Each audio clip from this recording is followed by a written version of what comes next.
सुप्रभात बच्चों, कैसे हैं आप लोग। उम्मीद करता हूं कि आप सभी अपने घर पर स्वस्थ एवं सुरक्षित होंगे। आज की इस ऑडियो विजुअल क्लास जो भाषा की पाठशाला के अंतर्गत होती है, उसे आज हम शुरू करते हैं। आज हम इस ऑडियो विजुअल क्लास के अंतर्गत पढ़ेंगे काव्य। काव्य क्या है, काव्य किसे कहते हैं और व्यक्ति के जीवन में काव्य की क्या महत्ता है, ऐसे इन कई बिंदुओं पर हम जो है आज इस विषय वस्तु को प्रारंभ करेंगे, पढ़ेंगे। और पढ़ने के साथ साथ में आज इस पाठ के माध्यम से हम सीखेंगे कि काव्य का वाचन या काव्य को पढ़ा कैसे जाता है, काव्य को किस आधार से पढ़ते हैं ताकि वह हमारे लिए रसमय हो सके।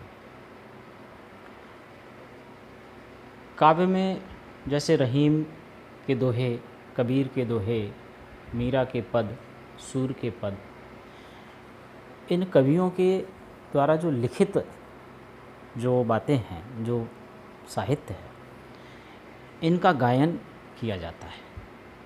यानी इनके पदों को, इनके दोहों को सस्वर गाया जाता है। जैसे मान लीजिए कबीर को यदि हम पढ़ रहे हैं तो कबीर ने एक बहुत बढ़िया गुरु पर दोहा लिखा। उन्होंने लिखा है कि गुरु और गोविंद अर्थात ईश्वर दोनों एक साथ खड़े हैं तो शिष्य को सबसे पहले किसे प्रणाम करना चाहिए, शिष्य को किसे नमन करना चाहिए। इस बात को उन्होंने इस दोहे में बतलाया है। उन्होंने गुरु की महत्ता को स्थापित किया और गुरु की महत्ता को स्थापित करते हुए गुरु को ईश्वर से भी बड़ा बताया है। तो अब इस दोहे को ही यदि मान लीजिए पढ़ना है तो प्रायः क्या होता है कि दोहे को पढ़ दिया जाता है, ना उसमें कोई स्वर है, ना कोई लय है, ना तुक है, ना ताल है, कुछ भी नहीं होता। और जब उसको पढ़ देते हैं तो काव्य को पढ़ने के बावजूद भी हमें वह रुचिकर नहीं लगता है। तो कैसे पढ़ते हैं प्रायः, तो मैं आपको बतलाता हूँ। गुरु गोविंद दो खड़े, काके लागू पाए, बलिहारी गुरु आपने, गोविंद दियो बताए। ये पढ़ने का तरीका है। कक्षा में भी विद्यार्थी जो है इसी तरीके से पढ़ता है। और जब वह कक्षा में इस तरीके से पढ़ता है तो आगे चल कर के भी वह अपने जीवन में जब वो इस दोहे का वाचन करता है तो वो इसी ढंग से करता है।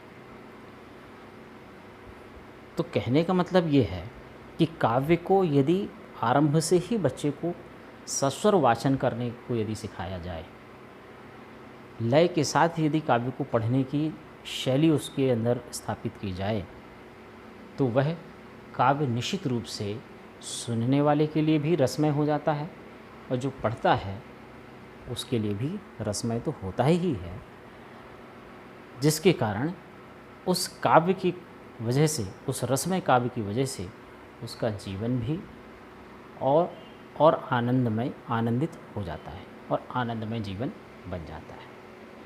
तो काव्य एक ऐसा माध्यम है कि व्यक्ति अपने स्वर के माध्यम से अपने स्वर को वो गायन भी कर सकता है, गीत गाना भी सीख सकता है, गायन भी सीख सकता है।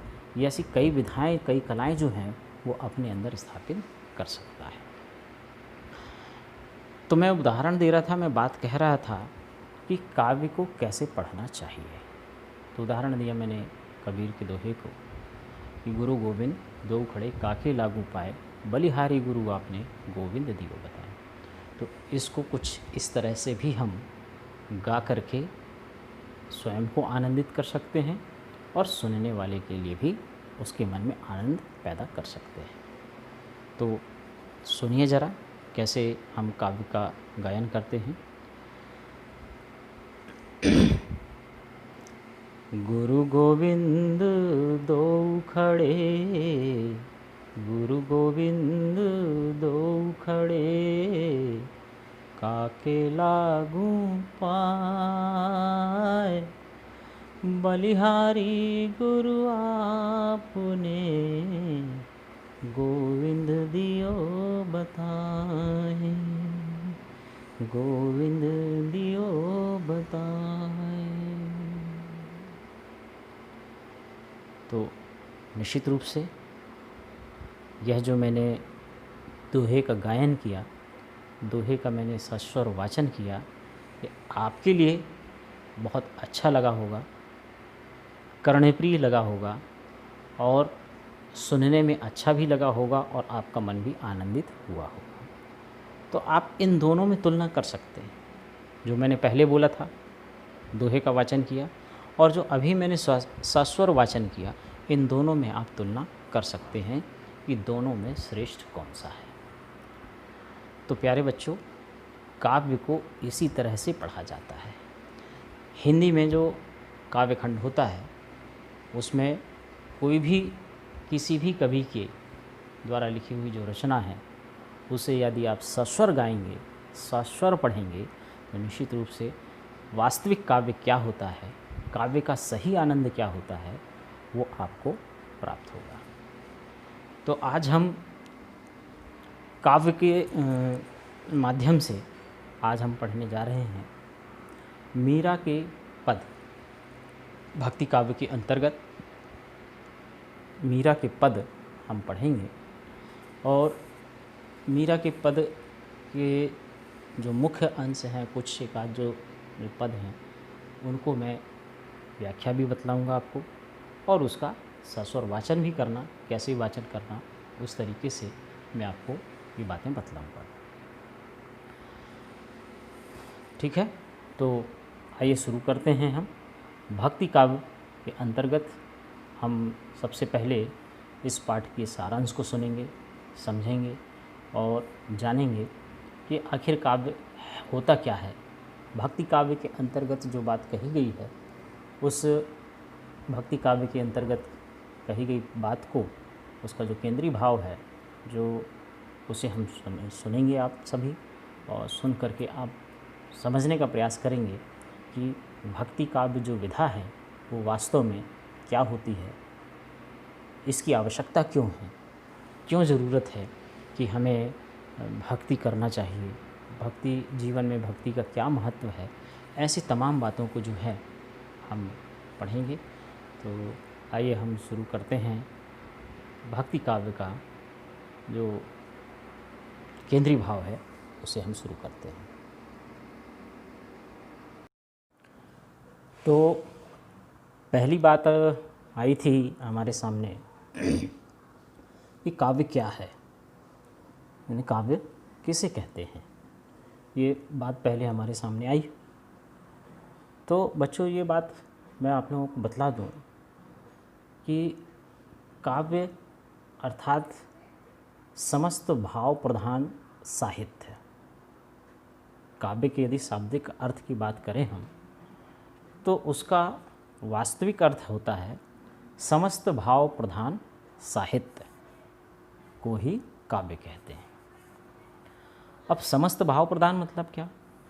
तो समस्त भाव का अर्थ होता है कि हमारे अंदर जो निहित हैं जो भाव, जो कई तरह के होते हैं। कई तरह से मतलब कम से कम 9 प्रकार के भाव तो होते ही हैं। आपने रस के बारे में पढ़ा है और रस के बारे में पढ़ने के साथ में आपने देखा कि उन रसों के 9 स्थायी भाव हैं। तो वो 9 प्रकार के जो स्थायी भाव हैं वो प्रत्येक व्यक्ति के हृदय में पहले से ही विद्यमान होते हैं, लेकिन उन्हें जागृत करने के लिए ऐसी अवस्था निर्मित होती है, ऐसी अवस्था निर्मित करनी पड़ती है, तब जाकर के वो जो भाव हैं वो क्रमशः व्यक्ति के हृदय में जागृत होते हैं। तो वही स्थायी भाव अर्थात इन सभी प्रकार के जो स्थायी भाव हैं, उन सब प्रकार के भाव प्रधान साहित्य को ही काव्य कहते हैं। अब काव्य में, काव्य जो होती है, काव्य अर्थात कविता। कविता एक ऐसा भाव होता है जो व्यक्ति जैसा सोचता है, जिस प्रकार का वो अनुभव करता है, वो सारे अनुभवों को, सारी बातों को वह जो है अपने शब्दों के माध्यम से संयोजित करके, अपने शब्दों के माध्यम से उसे जोड़ करके रसमय रूप में प्रस्तुत करता है। तब वह कविता जो है रसयुक्त लगती है और सरस लगती है और वास्तविक लगती है। कहने का मतलब ये कि यदि मान लीजिए मीरा ने भक्ति की है या सूर ने भक्ति की है, कृष्ण की भक्ति की है सूर ने, केशवदास जी ने भगवान गणेश की वंदना की है, प्रभु श्री राम की वंदना की है, सरस्वती की वंदना की है, तो उनके मन में सबसे पहले भाव जागृत हुआ होगा। तब वही भाव जो है काव्य रूप में उनके मुख से, उनकी वाणी के माध्यम से उत्पन्न हुआ, बना। अब यदि मीरा ने बात कह दी, मीरा ने बात कही कि यदि मान लीजिए मीरा कहती हैं कि बाल्हा में बैरागिण होंगी हो, जो जो भेष मारो साहिब रिझे, सोई सोई भेष धरूंगी हो। इसको उन्होंने जब गाया होगा, जब उन्होंने जब अपने वाणी से जब निकाला होगा, अपने मुख से जब इन शब्दों को जब निकाला होगा, तो किस तरीके से उन्होंने जब निकाला, जब उसको जब गाया उन्होंने, तो लोगों को सुनने में कितना अच्छा लगा होगा। वो गाया उन्होंने कैसे, तो जब गाया तो कैसे गा सकेंगे, ऐसे सामान्य रूप से तो गा नहीं सकती हैं कि वो उनको मन में आया तो उन्हें गुनगुना दिया, उसके बाद बात खत्म हो गई। नहीं, गुनगुनाया ठीक है, अच्छी बात है, लेकिन उनके मन के अंदर वो भाव आया, कृष्ण की भक्ति का भाव आया, तब उनके मुंह से यह पद निःश्चरित हुआ, यह पद उनके मुख से निकला। बाल्हा मैं बैरागिण हूँगी हो, बाल्हा मैं बैरागिण हूँगी हो, जो जो भेष मारो साहिब रीझे, जो जो भेष मारो साहिब रीझे, सोई सोई भेष धरूंगी हो, बाल्हा मैं बैरागिण हूँगी हो। ये भाव, ये भक्ति का भाव था, यानी मीरा के मन के अंदर जो भाव था वो अनन्य भक्ति का भाव था और दाम्पत्य भक्ति का भाव था। इसलिए उन्होंने इस प्रकार के भाव को गा करके अब प्रकट किया। ये बात बिल्कुल यथार्थ है, सत्य है कि वो श्री कृष्ण से अनन्य प्रेम करती थीं और अपने आप को वो उनकी पत्नी मानती थीं कि वो श्री कृष्ण की पत्नी हैं। तो यह जो भाव था, जो दाम्पत्य का भाव था, उस दाम्पत्य के भाव को मीरा ने गा करके प्रस्तुत किया है। पर यदि हम इस भाव को यूं ही सीधा सीधा पढ़ लेंगे तो ये मान के चलिए कि जो उनके मन में जो भाव था, हम उस भाव को नहीं समझ पाएंगे, नहीं जान पाएंगे। तो इसीलिए प्यारे बच्चों, काव्य को जो है गा करके ही पढ़ा जाए, कोई संकोच नहीं, किसी भी तरीके का संकोच मात्र नहीं करना चाहिए। कि यदि आप संकोच करेंगे कि अरे मेरे गाने से कोई हंसेगा मेरे ऊपर, नहीं, हंसने दीजिए। आपको गायन करना ही है, मीरा के पदों को आप गाकर ही पढ़ें। जब आप मीरा के पदों को गा कर के पढ़ेंगे तब आपको अच्छा लगेगा, खुद को भी अच्छा लगेगा और सुनने वाले को भी अच्छा लगेगा। तो एक उदाहरण तो ये था, लेकिन मीरा ने इस प्रेम की बात को भी बड़े सहज ढंग से कहा, उन्होंने गा कर के कहा, लेकिन भक्ति के रूप में कहा।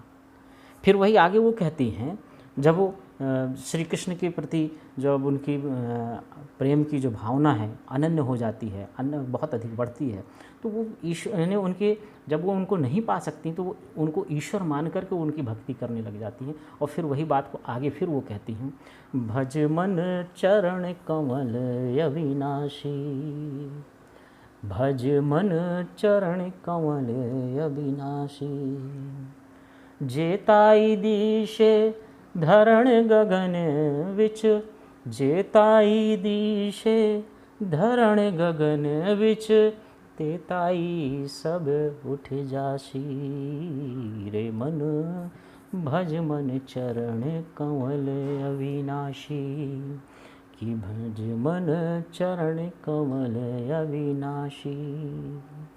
तो उन्होंने ये भक्ति की, ईश्वर मान करके उनकी भक्ति की। तो इसलिए जब एक अनन्य प्रेम आता है, निस्वार्थ प्रेम जब होता है, तो व्यक्ति के मन में भाव भी एक पवित्र भाव उत्पन्न होते हैं और व्यक्ति उसके प्रति जो है आकर्षित होता है।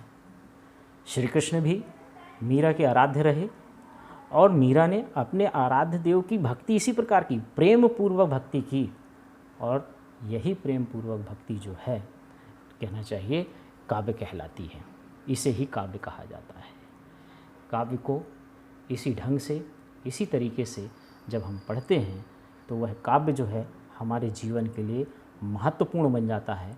और कहना चाहिए, जब जब व्यक्ति के जीवन में कठिनाई आती है, दुख भरे समय आते हैं, कठिनाई के पल आते हैं, तब यदि व्यक्ति ईश्वर की भक्ति करने के लिए इसलिए कहा जाता है कि ईश्वर की भक्ति यदि आप करेंगे तो आपको जो है किसी प्रकार का कष्ट नहीं होगा, किसी प्रकार का कोई दुख नहीं होगा, कोई तकलीफ़ नहीं होगी, और आप भक्ति में लीन हो जाएंगे तो आपके जीवन के सारे कष्ट दूर हो जाएंगे। ये भक्ति काव्य कहता है।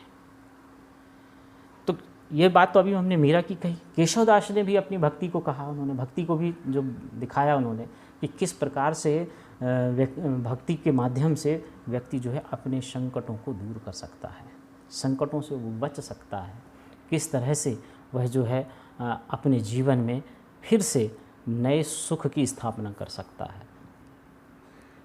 तो भक्ति काव्य ही एक ऐसा माध्यम है, भक्ति ही एक ऐसा माध्यम है जिसके माध्यम से व्यक्ति जो है अपने जीवन के संकटों को वो दूर कर सकता है। उन संकटों से कहना चाहिए बहुत आगे संकटों को दूर करके आगे बढ़ सकता है, अपने जीवन को सुखमय बना सकता है। तो केशवदास ने भी भक्ति की, तो भक्ति के जैसे भगवान गणेश की वंदना की वो केशवदास जी ने, सरस्वती जी की वंदना की, श्री राम की वंदना की।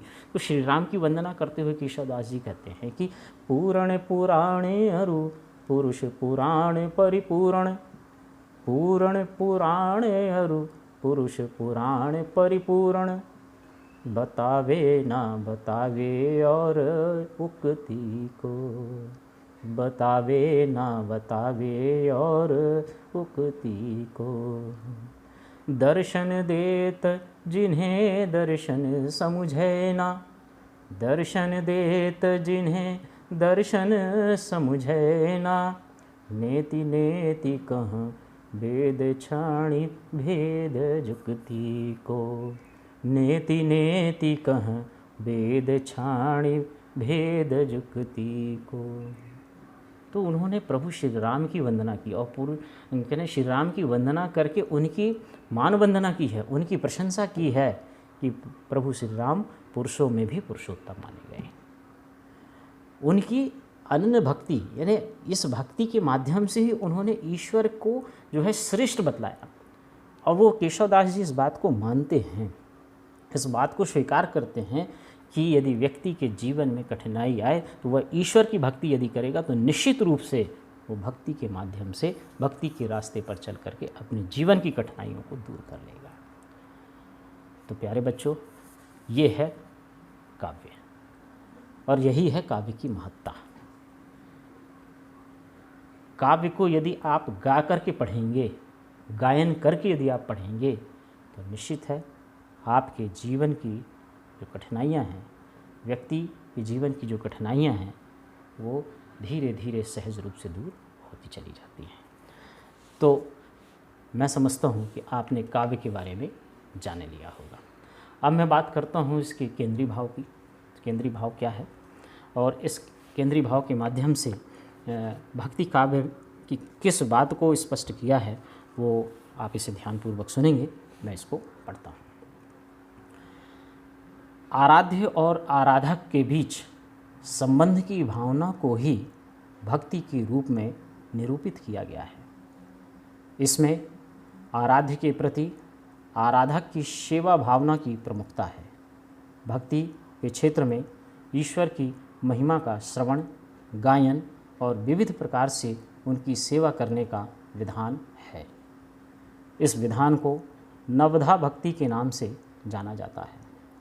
भक्ति की सीमा में आराध्य और आराधक के बीच जो संबंध भावना है उसे दास्य, सख्य आदि रूपों से भी व्यक्त किया गया है। तात्पर्य यह है कि ईश्वर से सेवक भाव, सखा भाव आदि के रूप में भी संबंध स्थापित किया जा सकता है। हिंदी साहित्य में पूर्व मध्यकाल को भक्ति काल की संज्ञा प्रदान की गई है। इस युग में भक्ति का आधार ईश्वर के सगुण और निर्गुण दोनों रूप मिलते हैं। इन्हें प्राप्त करने के लिए प्रेम, सेवा तथा ज्ञान के मार्ग निर्धारित किए गए हैं। निर्गुण को आराध्य मानने वाले अधिकांश संत और भक्त कवियों ने उसे ज्ञान और प्रेम के माध्यम से अनुभव करने का संकेत दिया है। परंतु सगुण ब्रह्म के रूप में राम और कृष्ण को केंद्र बनाकर कविताओं का जो सृजन हुआ है वह विशुद्ध प्रेम पर आश्रित है। भक्ति काल में भक्ति का लक्ष्य ईश्वर प्राप्ति के साथ साथ समाज कल्याण की भावना की परिपुष्टि भी रही है। सामाजिक समरसता की भूमिका निर्मित भी भक्ति काल में ही हुई। जीवन में सदाचार, उच्च मानवीय मूल्यों की सुरक्षा के लिए प्रतिबद्ध है। भक्ति काल की प्रमुख कवित्री मीरा ने श्री कृष्ण को पति रूप में स्वीकार कर प्रेम भाव से समन्वित भक्ति को ही अपनी साधना का आधार बनाया है। प्रेम भक्ति का मूल आधार रति है। रति की परिणति दाम्पत्य भाव में भी होती है।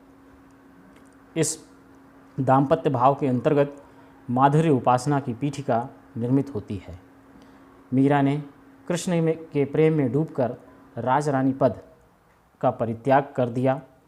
वे साधु संतों की संगत में रहकर बावली होकर कृष्ण के प्रति पूर्ण समर्पित हो गईं।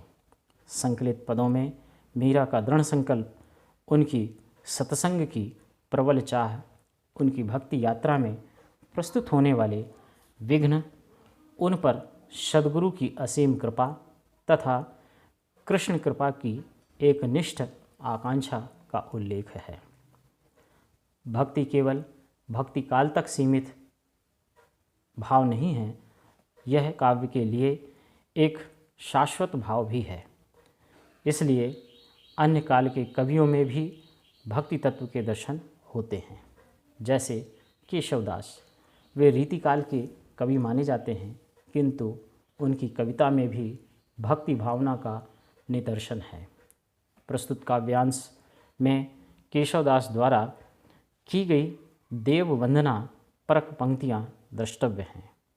भक्ति के अंतर्गत इष्ट के वंदन अर्चन की प्रक्रिया है।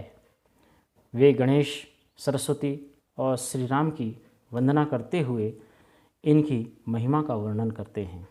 वे गणेश की कष्ट निवारक क्षमता, सरस्वती की उदारता और श्री राम की मुक्ति प्रदायिनी क्षमता का विशेष रूप से उल्लेख करते हैं। केशवदास के छंदों में जहाँ भाषिक स्तर पर शब्दालंकारों का सौंदर्य बिखर रहा है, वहीं मीरा के पदों में सहज संवेदनशीलता का भावलोक जीवन के प्रतीकों में प्रकट होता है।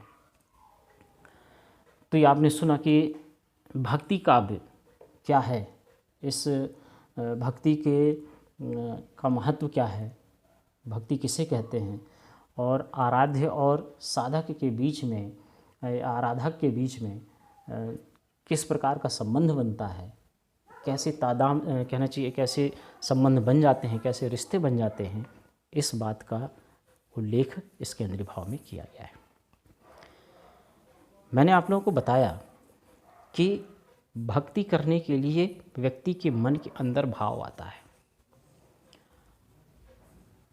भक्ति का भाव पहले से ही व्यक्ति के मन में आना शुरू हो जाता है, तब जाकर के वह भाव जो है कार्य रूप में परिणित दिखलाई पड़ता है, कार्य रूप में दिखाई देता है।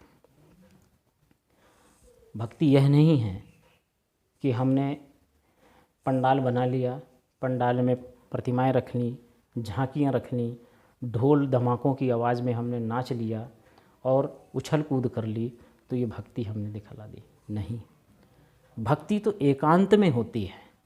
भक्ति हमेशा आप शोर शराबे से दूर पर होती है। भक्ति यह नहीं कहती कि आप ढोल ढमाके बढ़ाइए, ढोल ढमाके आप बजाइए, ज़ोर ज़ोर से आप ध्वनि यंत्रों के माध्यम से भक्ति के गीत बजाइए आप। भक्ति ये नहीं कहती। ये सारे उपक्रम जो हैं भक्ति से मन को उचाटने के उपक्रम हैं। आप जितना शोर करेंगे, आप जितना हो हल्ला करेंगे, आपका ध्यान बिल्कुल भी नहीं लगने वाला है। भक्ति हमेशा एकांत पे होती है और भक्ति का भाव तब जागृत होता है जब आराध्य और आराधक के बीच संबंध की भावना स्थापित हो जाए, तब भक्ति का भाव जगता है। यदि आराध्य और आराधक के बीच में भक्ति का भाव यदि नहीं बना तो वह भक्ति किसी काम की नहीं, वह केवल फिर पाखंड रहेगा, वो दिखावा रहेगा। लोगों को देखने में तो लगेगा कि भक्ति कर रहा है, लेकिन वो जो भक्ति करने वाला है वास्तव में उसका मन भक्ति में नहीं लग रहा है। तो भक्ति में मन लगाने के लिए, भक्ति में मन लगाने के लिए हमेशा एकांत भाव की आवश्यकता है, एकांत स्थान की, एकांत की आवश्यकता है, तब हम भक्ति कर सकते हैं। भक्ति जब भी हम करें, जब भी हम किसी प्रकार की कोई धार्मिक पुस्तक को यदि हम पढ़ते हैं तो पूरे शांत और सात्विक मन के साथ, पवित्र भाव के साथ उस पवित्र ग्रंथ को प्रणाम करें, और प्रणाम करने के बाद फिर हम उसका जब वाचन करेंगे तो निश्चित रूप से हमारा मन लगेगा। पर ऐसा नहीं होता है। आज व्यक्ति एक प्रतिस्पर्धा में आ गया है। भक्ति भी प्रतिस्पर्धा का भाव बना लिया लोगों ने कि यार अमुक व्यक्ति ये काम कर रहा है तो मैं भी करता हूँ, अमुक ने ऐसा किया तो मैं भी करूँगा ऐसा। नहीं, आपके अंदर वो भाव तो आना चाहिए। आपके अंदर यदि वो भाव नहीं आएगा, भक्ति का भाव स्थापित नहीं होगा, तो आप ईश्वर की, कहना चाहिए, पवित्र भक्ति को नहीं कर पाएंगे। इसलिए प्यारे बच्चों, इस बात का ध्यान रखिए कि जब भी आप भक्ति करें तो भक्ति करने के लिए आप अपने मन को पवित्र करें। मन की पवित्रता के साथ ही ईश्वर की भक्ति की जा सकती है, अन्यथा यह नहीं होगी। जैसा मीरा ने श्री कृष्ण की भक्ति की और केशवदास जी ने भगवान गणेश की, माता सरस्वती की और प्रभु श्री राम की वंदना की है, वो उनके मन के अंदर के पवित्र भाव हैं। उनके मन के अंदर वो पवित्र भाव आए, उत्पन्न हुए, और उन्होंने पवित्र भाव से, पवित्र मन के साथ उनकी भक्ति की। तब यह सारी बातें जो हैं, एक एक बातें, एक एक क्रम की बातें जो हैं उन्होंने बतलाई, और व्यक्ति के जीवन की बातों को उन्होंने बतलाया कि व्यक्ति के जीवन में कैसी कैसी कठिनाइयाँ आती हैं, और उन कठिनाइयों को दूर यदि करना है तो भक्ति ही एक ऐसा माध्यम है, ईश्वर की भक्ति ही एक ऐसा रास्ता है जिसके द्वारा व्यक्ति जो है उन कठिनाइयों से दूर हो सकता है। तो हम इस में से जो है मीरा का जो एक पद है, तो उस पद को मैं पढ़ूँगा, और पढ़ने के साथ में जो है मैं उसकी आप लोगों को व्याख्या बतलाऊँगा। तो प्यारे बच्चों, काव्य की यदि व्याख्या करना है तो काव्य की व्याख्या भी जो है उसको भी 4 भागों में की जाती है। काव्य की व्याख्या को भी 4 भागों में किया जाता है। जैसे सबसे पहला भाग जो है संदर्भ, दूसरा भाग जो है, दूसरा अंग जो है प्रसंग, और तीसरा है व्याख्या, और चौथा है काव्य सौंदर्य। तो इस तरह से जो है पद की भी व्याख्या की जाती है, और गद्य की व्याख्या के लिए भी हमने आपको बताया था कि गद्य के अंग 4 माने गए। वो 4 अंगों में से जो है, चारों अंगों का ध्यान रखते हुए जो है गद्य की व्याख्या की जाती है। और इसी तरह से काव्य के भी 4 अंग बतलाए गए हैं। उन 4 अंगों में से चारों अंगों का ध्यान रखते हुए जो है कहना चाहिए काव्य की व्याख्या की जाती है। तो काव्य की व्याख्या करने के लिए भी आपको ध्यान रखना है कि काव्य की व्याख्या को करने के, जब हम काव्य की व्याख्या करते हैं तो जो हमने गद्य के व्याख्या की जो बातें बतलाई थी, जो सूत्र बतलाए थे, जो नियम बतलाए थे हमने आपको, वो नियम इसमें भी लागू होते हैं। अब वो नियम लागू होते हैं इसमें भी, तो बात फिर से हम दोहराव करेंगे, इसमें पुनरावृत्ति करते हैं कि जब काव्य की व्याख्या जब आप करेंगे तो काव्य की व्याख्या करने के लिए आपको सबसे पहले काव्य का वाचन करना, सबसे पहले काव्य का वाचन करना। तो अब वाचन यहाँ पर कैसे करेंगे? अब देखिए, भाव को समझने के लिए है और भाव को समझाने के लिए, दोनों बातें लागू होती हैं यहाँ पे। जब हमको खुद को भाव समझना है तो हम इस बात को ध्यान रखें कि हम उसे 2-3 बार एक सहज और सरल तरीके से हम उसको पढ़ें, उसका वाचन करें। सहज और सरल तरीके से वाचन करने का मतलब क्या हुआ कि जैसे उदाहरण के लिए एक पंक्ति लेता हूँ मैं, एक पद लेता हूँ मीरा का कि सखीरी लाज बैरन भई, श्री लाल गोपाल के संग काहे नाही गई। ये तरीका, ये किसके लिए है? ये स्वयं के लिए है, स्वयं को भाव जो इस पंक्ति में, इन पंक्तियों में जो भाव निहित है, इस भाव को समझने के लिए। लेकिन जब हम बात आएगी सास्वर वाचन की, तब हम सास्वर वाचन मतलब हम बहुत से लोगों को सुनाना चाह रहे हैं, तब हमें वहाँ पे सास्वर वाचन करना है, यानी स्वर के साथ स्वरमयी वाचन करना। पर जब हमको खुद को समझना है तो हम इस तरीके से पढ़ सकते हैं, जैसा कि मैंने आपको पढ़ के अभी बताया। ठीक है, तो अब मान लीजिए आपके सामने ये पद है, इसकी आपको व्याख्या करना है। तो व्याख्या करने के लिए अब क्या, सबसे पहला काम क्या करेंगे आप कि सबसे पहले आप दिए गए पद को 2-3 बार पढ़ेंगे। पढ़ने के बाद आप क्या करेंगे, जैसे पहली पंक्ति पढ़ेंगे आप तो क्या होगा, सखीरी लाज बैरन भई, तो पढ़ते भी गए और जो शब्द हमको नहीं समझ में आ रहा है कि इसका अर्थ हमको स्पष्ट नहीं हो रहा है, उसके नीचे हमने उस शब्द को रेखांकित कर लिया और शब्द के नीचे रेखांकन कर लिया। अब रेखांकन कर लिया तो रेखांकन करने के साथ में क्या होगा कि जब हम ऐसे पूरे पद को पढ़ लेंगे और उस पूरे पद में मान लीजिए 8 शब्द हमको ऐसे मिले जिसके अर्थ हमको समझ में नहीं आ रहे, रेखांकन किया। अब इसके बाद क्या करेंगे हम कि उन कठिन शब्दों के अर्थ पर विचार करेंगे कि आखिर उस शब्द का अर्थ होता क्या है।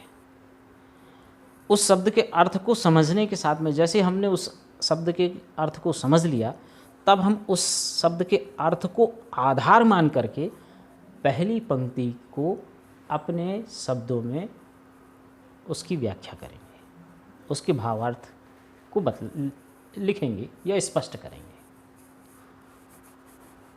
पहली पंक्ति का भावार्थ हमने स्पष्ट किया, फिर इसी प्रकार से दूसरी पंक्ति का भी करेंगे, फिर इसी तरह से तीसरी का, चौथी का, पांचवी का, छठवीं का, यानी जितनी पंक्ति दी रहेंगी उन सारी पंक्तियों को हम पहले छोटे छोटे वाक्यों में उसके भावार्थ को स्पष्ट कर लेंगे। फिर जब हमारे सारे भावार्थ जब स्पष्ट हो जाएंगे, तब हम उनको क्या करेंगे, उन छोटे छोटे वाक्यों को संयोजित करेंगे। उन्हें हम क्या करेंगे, संयुक्त वाक्य में और मिश्र वाक्य में परिवर्तित करना शुरू कर देंगे। जब हम उन्हीं वाक्यों को संयुक्त और मिश्र वाक्य में जब परिवर्तित कर लेंगे, वही हमारी व्याख्या बन जाएगी। तो व्याख्या रटना नहीं है, व्याख्या को समझना है और हर एक शब्द को, हर एक शब्द के अर्थ को निकालना, हर एक शब्द के अर्थ को समझना, तब आप उसकी व्याख्या को समझ पाएंगे। जैसे मान लीजिए आपके सामने किताब रखी है, आप उसको 2-3 बार पढ़िए और जब आप ऐसा पढ़िए उसको कि आपको पढ़ने के साथ ही वो भाषा सहज लगने लगे, सरल लगने लगे, आपको ऐसा लगने लगे कि आप भी उस भाषा के जानकार हैं। जब आपके मन में ये भाव आ जाएगा, तब आप काव्य की व्याख्या कर पाएंगे। ठीक, तो उदाहरण स्वरूप में मैं इसी पद को लेता हूँ जो अभी मैंने आपको बताया, इस पद की मैं व्याख्या आपको बताता हूँ। तो इस किस तरीके से आप उसको जानेंगे और सीखने पर ध्यान देना, ध्यानपूर्वक सुनना आपको कि पद की व्याख्या कैसे करना, बड़े ध्यान से सुनना। तो मैं इसमें पहले पद को जो है मैं पूरा गायन करूँगा और गायन करने के बाद फिर मैं उसकी व्याख्या बताऊँगा। तो मीरा, इसका जो प्रसंग है, इसका एक, यदि मैं कहूँ उसकी एक कहानी के रूप में यदि बात बताऊँ तो इसका दृष्टांत यही है कि मीराबाई जो हैं अपनी सखी से कहती हैं, वो बात कर रही हैं मीरा, कि श्री कृष्ण जो हैं, श्री कृष्ण को कहना चाहिए अक्रूर जो है, जो मथुरा के राजा कंस का एक विश्वसनीय मंत्री रहा है, उसे कंस जो है आज्ञा देता है कि तुम जाओ, ब्रज जाओ और ब्रज से श्री कृष्ण को लेकर के आओ, चाहे जैसे भी हो, किसी भी प्रकार से हो सके तुम उसे लेकर के आओ। तो कंस ऐसी आज्ञा अक्रूर को क्यों देता है? क्योंकि कंस को पता चल जाता है कि द्रौपदी की 8वीं संतान कृष्ण ही है और वो कृष्ण जो है उसका काल है, मृत्यु का कारण है। तो कंस ने यह संकल्प लिया था कि चाहे कुछ भी जाए वो अपनी मृत्यु को हरा के ही रहेगा, उसे नष्ट ही करके रखेगा, नष्ट ही कर देगा, ये भाव था उसके मन में। तो इसी भाव के कारण वो अपने विश्वसनीय मंत्री अक्रूर को आज्ञा देता है कि तुम जाओ और श्री कृष्ण को ब्रज से मथुरा लेकर के आओ। तो ये प्रसंग जो था उस समय, तो प्रसंग इस बात का था कि ब्रजवासियों के लिए श्री कृष्ण बड़े अनन्य, कहना चाहिए ईश्वर की भांति थे और ब्रजवासी जो है श्री कृष्ण की परम भक्ति करते थे और सभी गोपिकाएं जो उनसे अनन्य प्रेम करती थी, जिसमें से राधा जो है सबसे अधिक अनन्य प्रेम करती थी उनसे। तो यह जो भाव है ये राधा के प्रति की बात है, राधा के मन की बात है और इस राधा के मन की बात को ही मीरा ये बात कह रही है, अर्थात राधा रानी ये बात कहती हैं कि हे सखी, मैं लाज के मारे ही जो है श्री कृष्ण के साथ नहीं जा पाई। तो इस भाव को मीरा ने कुछ इस प्रकार से लिखा है, इस प्रकार से गाया है। सखीरी लाज बैरन भई, सखीरी लाज बैरन भई, श्री लाल गोपाल के संग, श्री लाल गोपाल के संग, काहे नहीं गई सखीरी लाज बैरन भई। कठिन क्रूर अक्रूर आयो, कठिन क्रूर अक्रूर आयो, साजी रथ कह नहीं, साजी रथ कह नहीं, रथ चढ़ाए गोपाल लय गो, रथ चढ़ाए गोपाल लय गो, हाथ मीजत रही, हाथ मीजत रही, सखीरी लाज बैरन भई, सखीरी लाज बैरन भई। कठिन छाती श्याम बिछुरत, कठिन छाती श्याम बिछुरत, बिरह में तन तई, बिरह में तन तई, दासी मीरा लाल गिरधर, दासी मीरा लाल गिरधर, बिखर क्यों ना गई, बिखर क्यों ना गई, सखीरी लाज बैरन भई, सखीरी लाज बैरन भई। तो मीरा ने अपने आत्मीय भाव से इस पद का गायन किया। तो इस तरह से मीराबाई ने जो है अपनी विरह वेदना, अपने मन की जो वेदना है, उस वेदना को वह व्यक्त करती हैं और उसे व्यक्त करते हुए जो है उन्होंने इस प्रकार से जो अपनी उनकी जो सखी है अपनी वेदना को बतलाया था। तो अब इस पद की व्याख्या करना है। इस पद की व्याख्या करना, तो हम जब व्याख्या करने बैठेंगे तो इससे हम एक एक पंक्ति को ध्यान से पढ़ेंगे। पहली पंक्ति, सखीरी लाज बैरन भई। अब इसमें बैरन शब्द आ गया, लाज शब्द आ गया। अब यदि मान लीजिए हमको इस शब्द का अर्थ नहीं समझ में आ रहा है, हमने इसको रेखांकित कर लिया या चिन्हित कर लिया, छोटा सा निशान लगा लिया। क्यों? क्योंकि ये शब्द हमारे लिए कठिन है। आपने इसको निशान लगाया, निशान लगाने के बाद ऐसे फिर दूसरी पंक्ति पढ़ी आपने, श्री लाल गोपाल के संग काहे नाही गई। अब काहे शब्द आया तो काहे को भी हमने रेखांकित कर लिया।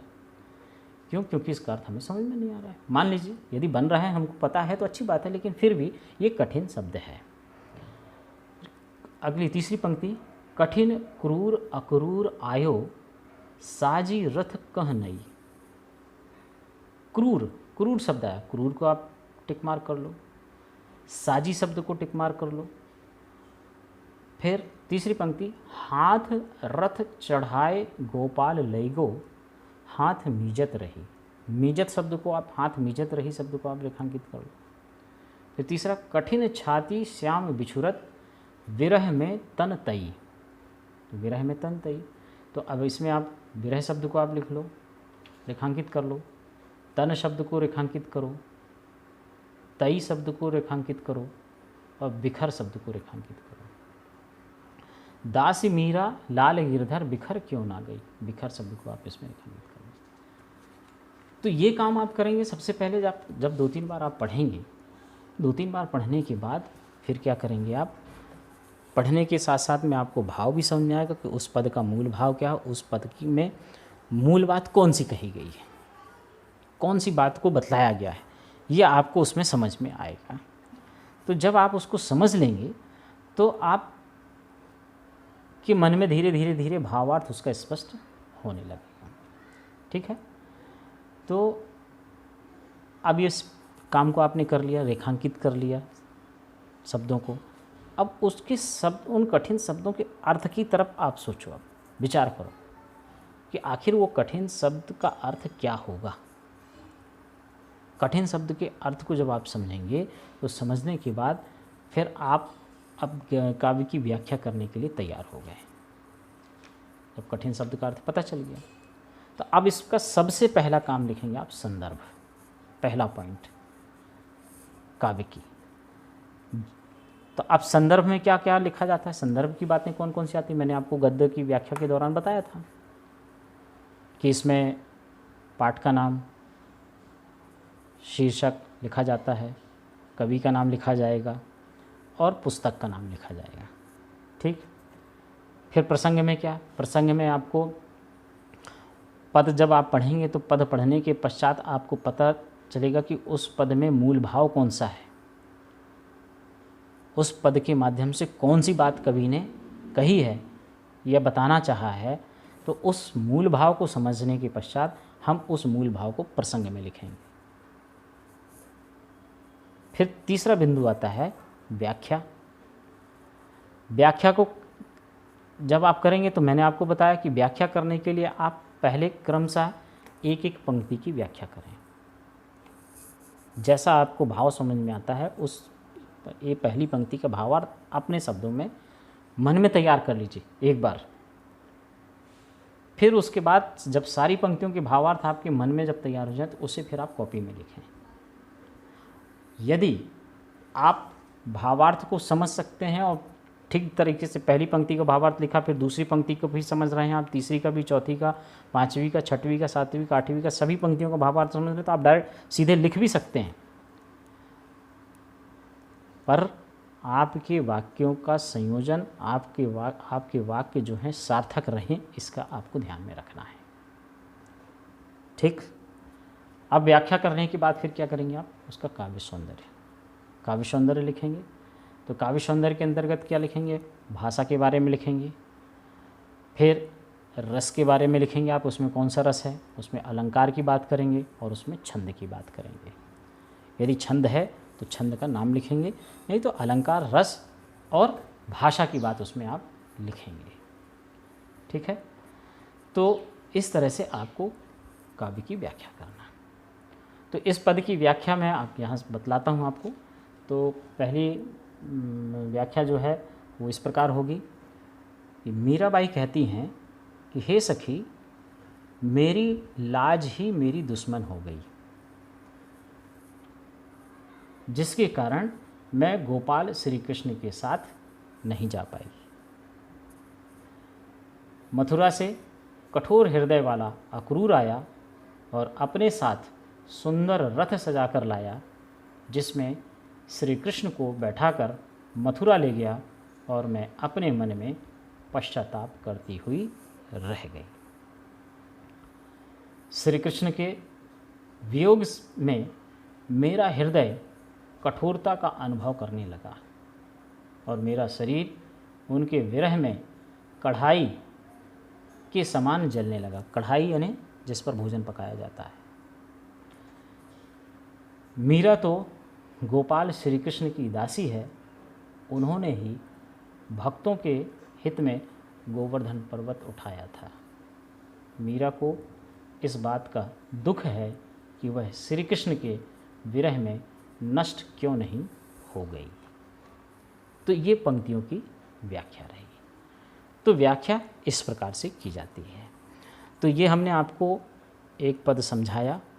तो इस पद को समझाने का अर्थ भी यही था हमारा कि आपने देखा कि पद का गायन कैसे किया जाता है और उसकी व्याख्या कैसे की जाती है। इस तरह से जो है आपने इस काव्य भक्ति काव्य पाठ को सुना, समझा और समझने के साथ साथ में ये बात भी आपको स्पष्ट हो गई होगी कि आप काव्य की व्याख्या बहुत अच्छे से कर सकते हैं और काव्य का सस्वर वाचन कैसे किया जाता है इस बात को भी आपने समझ लिया और सीख लिया आपने। तो आज हमने इस भक्ति काव्य नामक पाठ के माध्यम से यही सीखा कि काव्य का सस्वर वाचन किस प्रकार किया जाता है और काव्य की व्याख्या कैसे की जाती है। ठीक है, इसके अगले भाग में मैं आप लोगों को कवि परिचय के बिंदुओं के बारे में बतलाऊंगा कि कवि परिचय कैसे किया जाता है। तो ये पाठ आपका यहीं पर समाप्त होता है। इस पाठ की जो सैद्धांतिक प्रश्न हैं वो आपको PDF के माध्यम से भेजे जाएंगे, प्रश्नों के उत्तर भी भेजे जाएंगे, जिसे आप सभी अपनी फेयर कॉपी में लिख लेंगे।